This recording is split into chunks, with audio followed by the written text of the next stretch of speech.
Hola, bienvenidos a este espacio de entrevistas acá en la radio. En esta, la semana en la que se conmemora a nivel mundial, a nivel internacional, la Semana de la Lactancia Materna. ¿Para qué? Justamente para crear conciencia, para estimular, pero también para conversar justamente de este periodo tan importante, de derribar algunos mitos, de aclarar y de hablar de cosas que no habitualmente se hablan y que puedan servir, por supuesto, para el bienestar de sus hijos y, por cierto, también de esas madres. Para hablar sobre este tema ya nos acompaña la matrona de Clínica Vespucio, Catherine González, es también fundadora de Purlac-Lactancia, si la quieren seguir también en Instagram, donde hay consultas también para resolver estas y otras dudas. ¿Cómo estás, Catherine? Gracias por acompañarnos. Gracias a ustedes por la invitación, muy bien, gracias.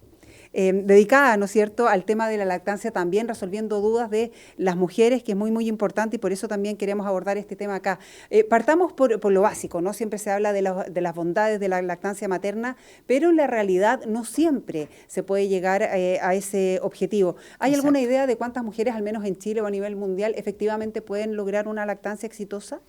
Mira, las cifras muestran que en realidad no solo en Chile, sino que a nivel mundial la incidencia de la lactancia materna parte súper alta, como en un 98% de las madres inician lactancia materna, la mantienen durante el primer mes de vida, pero después del primer mes de vida el 60% deserta y alrededor del segundo y tercer mes de vida el 75% ya desertó. Y la mayoría de las veces esto tiene que ver con las dificultades que se presentan en la lactancia materna. Ahora, si hablamos de esos valores, entonces estamos hablando que un gran porcentaje de mujeres a nivel mundial parte súper entusiasmada con la lactancia materna y después termina desertando. Habría que preguntarse entonces, desde el punto de vista de lo que yo trabajo, ¿cierto?, ¿por qué hay tanta deserción en los siguientes meses? Sí, la respuesta no debe ser muy fácil, ¿o sí? No, o debe sea, ser muy variada también, es ¿no? muy variada, la respuesta es muy variada, porque las causas por las que desertan son múltiples, partiendo desde lo emocional hacia lo físico. Entonces ahí uno pasa por un abanico de situaciones por las que se deserta la lactancia materna. Y en términos, claro, de los beneficios, lo hemos comentado, hay beneficios para el recién nacido, para el niño, también para la madre. Se habla Exacto. también de esta protección, ¿no?, de que le genera más defensa, en fin, a los niños. Claro, hay un sinnúmero de beneficios para el bebé porque estamos hablando de el mejor alimento que existe para los lactantes. Si bien existen fórmulas lácteas de muy buena calidad, ¿verdad? Fisiológicamente el bebé está conformado para recibir ese tipo de alimento. Además que cada madre tiene un alimento que es genéticamente constituido para ese bebé. Por lo tanto, estamos hablando de el alimento que es el más óptimo que podría recibir un bebé. Entonces, en base a eso, la cantidad de beneficios para el lactante son múltiples. Para la madre también son múltiples por, en el fondo, cómo funciona el organismo frente a la metabolización de la energía dentro del cuerpo, que los órganos vuelvan a su estado original preembarazo, etcétera. Hay muchos beneficios también para la madre, pero también hay beneficios que hoy día se consideran y que son parte de lo que tenemos que divulgar en la lactancia materna, que incluso tienen que ver con la economía país o incluso con la economía familiar, porque estamos hablando de un alimento que no se compra y que no genera desechos tampoco, ¿cierto? Entonces, los beneficios van más allá de lo netamente clínico para la madre y el lactante. Vamos a profundizar, por cierto, del tema de los beneficios, pero es poco el porcentaje, ¿no? Pero de todas maneras hay un porcentaje de que por más que quiera, no pueden o dar lactancia exitosa o lactancia exclusiva, tienen que complementarlo con leche de fórmula. ¿Existe esto de que hay mujeres que simplemente no tienen leche o tienen poca leche o que mi leche es muy delgada o que es de mala calidad? ¿Existe eso? Es muy poco el porcentaje de mujeres que realmente va a producir poca leche y esto tiene que ver con una condición anatómica probablemente derivada de la hipoplasia, que ya es algo muy puntual, son glándulas mamarias que no tuvieron un desarrollo óptimo, y otro porcentaje pequeño que a lo mejor tiene problemas de tipo metabólicos muy mal controlados que probablemente va a tener dificultad para producir leche. El otro gran porcentaje de madres que alguna vez presentó o que presenten dificultades para producir buena cantidad de leche tiene que ver con efectos mecánicos del acople del bebé en el pecho. O sea que estamos hablando de causas que se pueden resolver. Por eso hoy en día las personas que somos especialistas en lactancia trabajamos en resolver ese tipo de causas porque efectivamente tienen solución. Y hay una gran cantidad de personas que antes, que vienen de generaciones anteriores, que nos decían, no, lo que pasa es que yo no pude producir leche, es probable que tú como hija mía no vas a producir, y ella no fue bien asesorada. Ella en ese tiempo probablemente no contó con un profesional de lactancia que resolviera ese tipo de problemas. Pero biológicamente, si la madre no tuvo mucha leche, tuvo problemas para el momento de la lactancia, la hija o las hijas, o si mi hermana no tuvo leche, ¿eso no está relacionado? No. Muy probablemente no. Porque, por lo que te digo, porque las causales deben haber sido probablemente muy solucionables y entonces no tiene que ver con un factor hereditario, a no ser que estuviéramos hablando de una hipoplasia mamaria real, que es esta condición especial que la tienen muy pocas mujeres. ¿Hay algún factor en el momento del nacimiento quizás o en el periodo, en el tiempo que transcurre entre el nacimiento del bebé y el acople o empezar a la lactancia? Sin duda, lo que pasa es que cuando el bebé nace hay que entender que es un periodo que esas primeras horas es muy instintivo. Si el bebé logra comunicarse con el pecho materno como una fuente de alimentación, aparte de su fuente de zona de confort y de seguridad, va a tener menos dificultades para que el cerebro responda con los reflejos que tiene que responder, el reflejo búsqueda, el reflejo de succión, etcétera. La madre también tiene una bajada de leche más rápido si el bebé mama dentro de las primeras horas continuamente y en las horas que transcurren después. Si eso se retrasa, puede haber un retraso en la bajada de la leche, el bebé puede presentar confusión respecto del biberón y el pecho de la madre, así que las primeras horas sí son muy importantes. Y antes es importante preparar la mama justamente para la succión, porque también sabemos que va a depender, ¿no?, de las características también de esta succión y del niño, de la guagua. Claro, yo creo que esto viene más ligado del mito, ¿cierto? Como del mito de años que dice que tienes que prepararte el pecho, puntualmente el pezón, digamos, sí. Como que hay que preparárselo, claro, forzarlo para que tenga una forma, etcétera. La verdad es que ese mito se ha derribado con el tiempo porque sabemos que el bebé no tiene que engancharse de esa zona específica de la mama. El punto de eyección de la leche materna se origina en la zona de la areola, por lo tanto, con un buen acople, independiente de hayas tenido o no hayas tenido una preparación de pecho, lo más probable es que el bebé se vaya a alimentar bien. De hecho, hoy en día la indicación es no tocarte los pechos si no es necesario. O sea, no hay una necesidad de prepararlo. Lo más importante es que la madre, cuando tenga el alta, desde el lugar donde nació su bebé, pudiera, ojalá, tal como buscan una evaluación pediátrica en los primeros días, buscar una evaluación con una asesoría en los primeros días de vida también. Y si no le va tan bien los primeros días, ¿eso se puede revertir después? Sí, absolutamente. La mayoría de las lactancias se pueden revertir incluso hasta los 6 meses de edad. Es más difícil después de los 3 meses porque los bebés ya no actúan en forma solo refleja, también tienen voluntad, ¿verdad? Y cuando se va marcando la voluntad de un bebé, podría tener ciertas preferencias si es que toma mucha mamadera, pero sí se puede revertir. O sea, si no fue del principio exitoso, se puede revertir en los meses siguientes y hay que evaluarlo caso a caso. Y lo que ustedes han observado o de las consultas que más les llegan a ustedes en general tiene que ver con la forma en que está el contacto entre el bebé y la mamá. ¿Cuáles son los problemas más habituales? Los problemas más habituales vienen derivados del acople y el acople tiene mucho tecnicismo. Lamentablemente hay que decirlo así porque hay muchas personas que creen que la lactancia materna solo es instintiva, sí, y la lactancia automática, claro, automática, claro, e instintiva, y la lactancia materna tiene mucho tecnicismo. Por lo tanto, de la gran gama de casos que nosotros vemos, dolor, dificultad de baja de leche, poco aumento de peso en los bebés, la mayoría de las veces tiene que ver con el acople, y el acople es una técnica de qué manera entra el pecho en la boca del bebé para que la lengua pueda estimular la zona correcta y provocar la eyección de la leche. Entonces, sí, tiene que ver con la postura y tiene que ver con la posición. El frenillo del bebé también tiene que ver, ¿no? El frenillo sublingual es una condición con la que no todos nacen, pero que hoy en día es mucho más fácil diagnosticar. Hay distintos tipos de frenillo, no todos son súper sencillos de diagnosticar, pero hoy en día además los profesionales que están dedicados, sí, a cortar el frenillo sublingual para que tenga un mejor movimiento de la lengua, están mucho más enterados de la funcionalidad de eso en la lactancia. Entonces trabajamos de la mano con maxilofaciales pediátricos o odontopediatras que resuelven este tipo de problemas. ¿Hasta cuándo es recomendable dar leche materna? Sí, es una discusión muy abierta, porque el bebé que puede tomar leche materna y que tiene una lactancia exitosa, y que no ha presentado ningún tipo de dificultad a la madre, debería tomar leche materna en forma exclusiva hasta los 6 meses. Nada más, ni infusiones de agua, ni nada más, solo leche materna. Y de los 6 meses en adelante... Perdón, se hidrata con la leche materna, basta con eso entonces. Se hidrata con la leche materna, se alimenta con la leche materna, se consuela con la leche materna, se fortalece biológicamente hablando con la leche materna, entonces no necesita nada más y no debería comer nada más.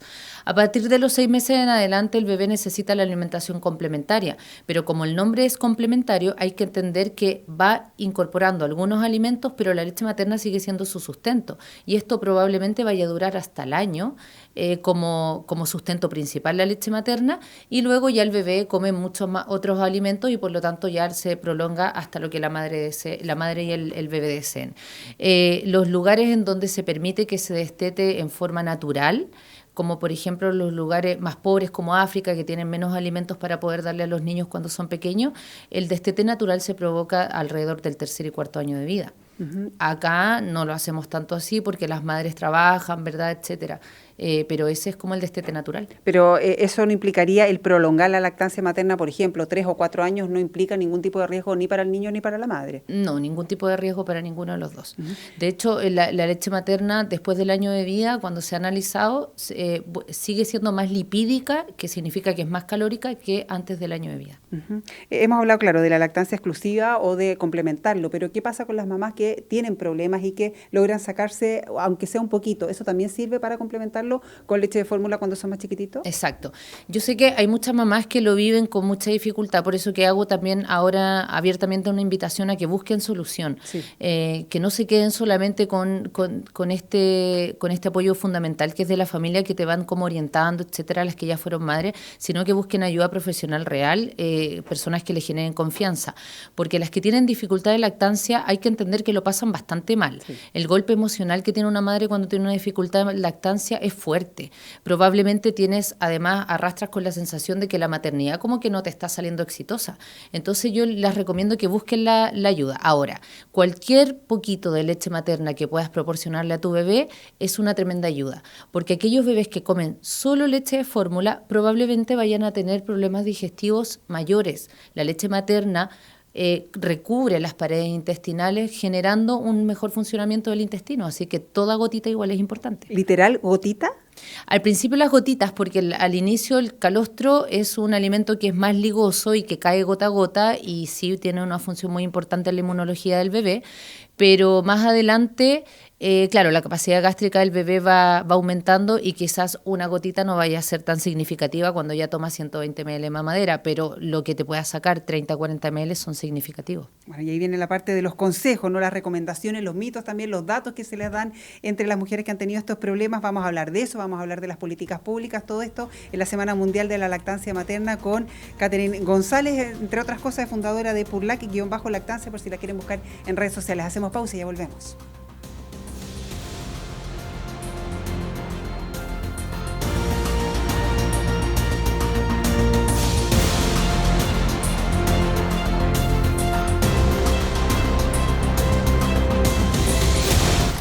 Bio Bio, la radio se escucha y se ve. En nuestra plataforma digital biobiotv.cl. En la televisión digital de Libre Recepción, Santiago 26.1. Valparaíso 46.2.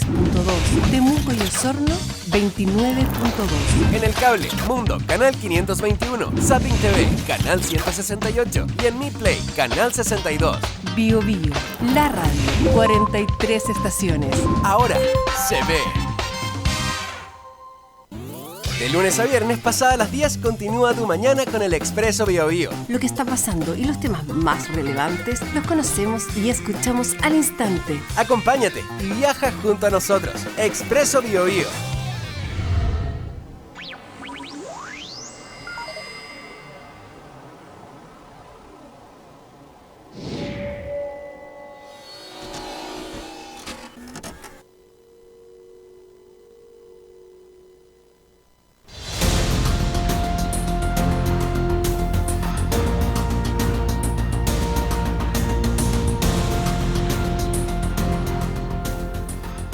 Semana Mundial de la Lactancia Materna es una instancia al menos que se ha creado justamente para crear conciencia, para estimular, para abordar este tema y también despejar varios mitos y entregar muchos consejos. Por eso nos acompaña la matrona de Clínica Vespucio, fundadora también de Purlac-Lactancia. Ahí en redes sociales, Catherine González, estamos hablando de esto. Hemos hablado de las principales dudas, las consultas, pero también consejos, ¿no?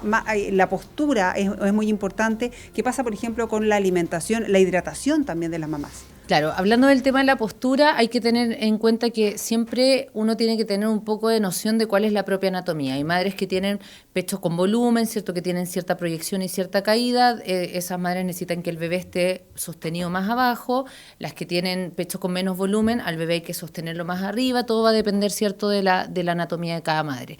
Es bueno apoyarse en un cojín de lactancia, porque sin duda la manipulación del bebé, cuando estás manipulando para llevarlo al pecho, versus la manipulación de tu propio pecho para ofrecérselo en forma correcta, va a requerir que tengas un apoyo óptimo como un buen cojín de lactancia. La alimentación de la madre, no puede la madre quedarse comiendo como si estuviera enferma la guatita, no puede comer pollito con arroz, tiene que comer un abanico de alimentos que sean ojalá lo más naturales posible, ¿cierto? Proteínas, legumbres, cereales, vegetales, frutas, etc. ¿El sabor se traspasa en la leche? Algunas cosas. Hay alimentos que tienen sabores fuertes como el espárrago, la alcachofa, el ajo, la cebolla, que podrían poner un poquito más amarga la leche, y el bebé no necesariamente va a tener un cólico, pero sí podría rechazar ese alimento en ese momento, en esa instancia. Pero la madre tiene que tener una alimentación variada. La hidratación es importante porque va a sentir sed, va a tener ganas de hidratarse más, pero tampoco hay que sobrehidratarse. Cuando una madre cree que va a producir más leche materna tan solo por tomar un montón de litros de agua, lo más probable es que pase todo el día orinando en el baño. No, si fuese tan fácil generar mayor producción de leche solo por tomar agua, sería esa la única indicación, y no lo es. Se habla también de aplicar calor, por ejemplo, en algunas zonas, en la espalda, en el mismo pecho. Claro, el calor produce vasodilatación, y cuando los ductos sanguíneos se dilatan, obviamente trae más agua hacia ese sector, y la leche se fabrica a través del agua. Por lo tanto, es bueno, pero va a depender de cada caso. Cuando una madre tiene una congestión muy masiva, los pechos muy congestionados, el calor local no va a ser el mejor amigo. Va a ser el mejor amigo en casos puntuales cuando queremos favorecer la bajada de la leche o cuando tenemos algún bultito en una zona específica. La mastitis, ¿qué tan frecuente es? Es bastante frecuente porque la mastitis la mayoría de las veces se produce por lactostasis, que es leche acumulada, no por una infección. La menor cantidad de veces es por una infección. Y si estamos hablando de leche acumulada, estamos hablando de una mala transferencia de leche y por mal acople. O sea, si el bebé no está bien acoplado, no hay buen vaciamiento y por lo tanto se genera mastitis. Y la mayoría de los problemas son por mal acople. Entonces la cantidad de mastitis que uno ve son bastantes. Y en ese sentido es recomendable estos extractores para ir sacando leche también. Claro que sí, el extractor, cuando tú tienes un problema de acople, aparte de que tenemos que resolver el problema de acople, la extracción va a ser una buena ayuda, pero el extractor tiene que ser de acuerdo al tamaño de mama que tienes. Si compras un extractor más pequeño, lo más probable es que no te estimule lo suficiente. ¿Hay alguna relación entre si el bebé nació por parto natural o por cesárea? En cuanto a la bajada de la leche, no. La verdad es que en cuanto la placenta se separa del útero, inmediatamente la cascada de hormonas del cuerpo va a hacer que la bajada de la leche funcione como debería funcionar naturalmente. Lo que sí puede generar mayor dificultad es que las madres que tienen cesárea probablemente en las primeras horas posparto no están físicamente tan móviles, ¿cierto?, y hábiles para poder sentarse, recostarse, etcétera, y eso podría retrasar un poco más el inicio de la leche, o sea, de la lactancia. Claro, es como que la lactancia duela, también conversando que esta imagen, que la lactancia, bueno, que es preciosa y que genera el vínculo, el apego, en fin, pero no siempre es tan bonita como se muestra. Hay dolor, en algunos casos incluso sangramiento. Exacto. El dolor está muy normalizado, de hecho es muy común preguntarle a una persona que sufrió dolor cuántas veces en la casa, con su círculo cercano, le dijeron ya va a pasar, tranquila. Incluso hoy en día, una de las peleas que estamos haciendo los que somos asesores de lactancia es que los pediatras dejen de decir eso también, por ejemplo, que le dejen de decir no, tranquila, si ya va a pasar, porque el dolor es un síntoma y como síntoma te está advirtiendo que algo no está bien. Es muy común, pero no es normal. Que sea común significa que hay muchas madres que presentan dificultad de lactancia, pero al mencionar que no es normal, estoy diciendo que hay que resolverlo. Que hay que corregir algo. Que hay que corregir algo, exacto. También nos han llegado muchas preguntas, hemos abordado este tema acá en la radio, de, por ejemplo, si una mamá está enferma, está con gripe o en este tiempo de pandemia también con COVID, ¿es recomendable que siga dando leche? Sí, en la mayoría de las enfermedades o digamos situaciones de salud que son virales, en donde la madre puede transmitir algún tipo de virus al bebé, sin duda que se recomienda que igual continúe con la lactancia, porque los propios anticuerpos que genera la madre en su cuerpo los va a transmitir a través de la lactancia materna. El riesgo de contagiar al hijo a través de la leche no existe, el riesgo es a través de las gotitas, de la respiración, de la salivación, etcétera. Por lo tanto, no se va a cortar la leche materna por el hecho de estar con alguna situación viral. Lo que sí se va a recomendar es que tenga mayor precaución con el lavado de manos, que use mascarilla, etcétera, que son recomendaciones generales. Para ir destetando, ¿no? O interrumpiendo la lactancia o dejando la lactancia, ¿tiene que ser algo gradual? ¿Tiene que ser de un día para otro, esperando que el niño ya se alimente de otra forma? Lamentablemente, el ideal es que no se genere brusco, ¿verdad? Que no sea algo brusco y uno llama a que el destete sea paulatino, respetuoso, que es como también una visión súper romántica de lo que sería el destete. La mayoría de las veces, hoy en día que las mujeres estamos tan incorporadas al trabajo, la mayoría de las veces es mucho más brusco de lo que uno deseara para no generar ningún tipo de trauma en el bebé, porque hay que entender, digamos, el apego que hace el bebé con ese pecho, ¿cierto? El pecho lo es todo. Entonces la recomendación es que fuera en forma paulatina, pero no siempre se puede hacer así, hay que ser súper realista, y en ese sentido hay que hacerlo lo más paulatino que cada núcleo familiar pueda hacerlo. ¿Ya? Y también entregar toda la contención que el bebé pueda necesitar por el hecho de que se va a destetar, ¿cierto? Quizás de una forma un poco más brusca. Conversamos fuera de micrófono de la importancia que ha ido adquiriendo, ¿no? La orientación, la ayuda con la lactancia materna, porque claro, hay generaciones anteriores que nunca fue tema, que siempre se dio por obvio y que ni siquiera las mujeres podíamos comentar entre nosotras, sabes que me duele, sabes que me costó. ¿Cómo está eso ahora?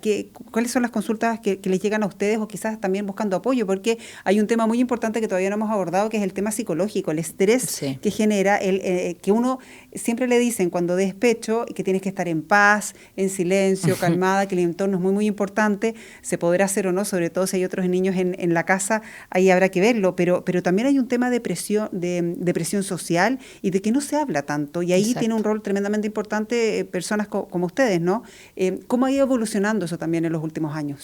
Ha evolucionado bastante, yo creo, como en los últimos 4 años. Yo me dedico a la lactancia hace 12 años y al principio lo comentábamos fuera de cámara, que efectivamente era como una locura dedicarme a este tema en ese tiempo. Hoy en día, hace como unos 4 años atrás, sí es mucho más boom que existen asesores de lactancia, que hay gente que se preparó para esto, para ayudar a las madres, y yo creo que el boca a boca ha sido bastante importante y se está dando. Las madres se apoyan entre ellas, las redes sociales han facilitado mucho estos como grupos medio tribu que se hacen entre las mamás y que se van pasando datos, etcétera. Entonces, en ese contexto se ha avanzado mucho. Lo que yo noto como profesional de la salud y que también por eso recalco un poco lo que se ha hecho en Clínica Vespucio y lo que hacemos nosotras mismas en nuestra consulta de PURLAC, es que en el ámbito profesional, del profesional de salud, quizás se enlenteció un poco más, o sea, se demoraron en reconocer que era un apoyo importante y que había que hacer derivación y que se requería que... Identificar los casos. Claro, identificar, ¿cierto? Pero se está haciendo, ha avanzado mucho más. Hoy en día el profesional asesor de lactancia está llegando a ser casi tan importante como la primera visita pediátrica. Y eso me parece que está muy bien cuando estamos hablando del bienestar de bebés tan pequeños como son los recién nacidos. Uh-huh. Y en términos también de políticas públicas o de cultura ya, ¿no? De un tiempo a esta parte hemos visto que también hay salas especiales, por ejemplo, en los centros comerciales, bueno, ni hablar en los trabajos, ¿no? Que ahora también hay espacios especiales para ello. ¿Cómo lo han visto ustedes y qué faltaría también comparando quizás a otras naciones más desarrolladas? Mira, yo creo que sí, que faltan instancias, o sea, salas mejor implementadas en diferentes lugares donde las madres pueden estar paseando con sus bebés, pero yo creo que todo viene de la mano de la educación. Falta un poquito más de cultura, falta un poquito más de educación dentro de las mismas empresas, ¿verdad? Se sabe que la madre tiene derecho a ir a extraerse leche, pero siempre está con un poco de presión del tiempo. Hay que entender que, por ejemplo, el tiempo que se dedica a extraer leche, se demore lo que se demore, se considera tiempo trabajado y eso no está tan difundido veo dentro de las empresas. Yo creo que falta cultura. Y eso viene de la mano de la educación y eso lamentablemente viene con los años, ¿verdad? Pero es lo que se está trabajando y la Semana Mundial de la Lactancia aquí en todo el mundo nos encargamos de difundir, ¿cierto? De que se visualice y tiene un alto impacto en la gente. Así que eso se está haciendo. ¿Qué pasa con la donación de leche? Bueno, hay muchos lugares donde se dona leche, ¿cierto? Antes era un tabú, antes no se hablaba, se llamaba las nodrizas y no había cabida para las nodrizas, estaba casi como tachado como algo sucio, pero hoy en día hay lugares donde previo encuesta, previo estudio, previo exámenes, etcétera, tú puedes donar la leche materna y se le puede dar a los bebés que están sufriendo, por ejemplo, en una UCI, con una madre que no tiene baja de leche y que es importante que se alimente con el único alimento que es el mejor para el bebé. Ahora, quisiera volver a lo que hablamos antes de la parte emocional, porque muchas veces me ha pasado que mis propias seguidoras me dicen, pucha, es súper lindo lo que tú fomentas, lo que cuentas, súper romántico de la lactancia, etcétera, pero no se vive así. Y yo quisiera recalcar que hay dos cosas muy importantes. Primero, no se vive así porque muchas veces falta apoyo desde las primeras horas de vida del bebé, por eso que es muy importante que las madres busquen esta instancia, igual que ir al pediatra, ir a un asesor de lactancia y van a ver que la lactancia sí realmente puede ser mucho más bonita de lo que pensaban o como la estaban viviendo. Y por otro lado, hay que entender también que cuando una madre tiene dificultad de lactancia, el riesgo de que se deteriore su parte psicoemocional es muy fuerte, es muy importante. O sea, hay madres que se desencadena una depresión posparto porque la lactancia no está siendo exitosa. Entonces, yo creo que ahí también los asesores tenemos que ser responsables en bajar un poco las expectativas. O sea, la lactancia es bonita, puede llegar a ser bonita, la lactancia puede vivirse sin dolor, es súper, hiper importante como un alimento para el bebé, pero cuando no está funcionando por A, B o Z motivo, puedes bajar la presión y educar a tu familia, que no tengan esa presión contigo y puedes soltar. O sea, también es importante soltar y no ponerse esa presión social de las expectativas de la lactancia maravillosa y romántica. Que puede llegar a ser así, también ojalá asesorados y que se converse, que se hable sobre todo el apoyo que es tan importante, especialmente en esa etapa en las mujeres. Catherine González, matrona de Clínica Vespucio, también la pueden seguir ahí en Purlac_lactancia para aclarar más dudas. Te queremos agradecer mucho habernos acompañado acá en la Semana Mundial de la Lactancia Materna y por supuesto agradecerles a ustedes que siempre están pendientes en las distintas plataformas de Bio Bio La Radio. Hasta pronto.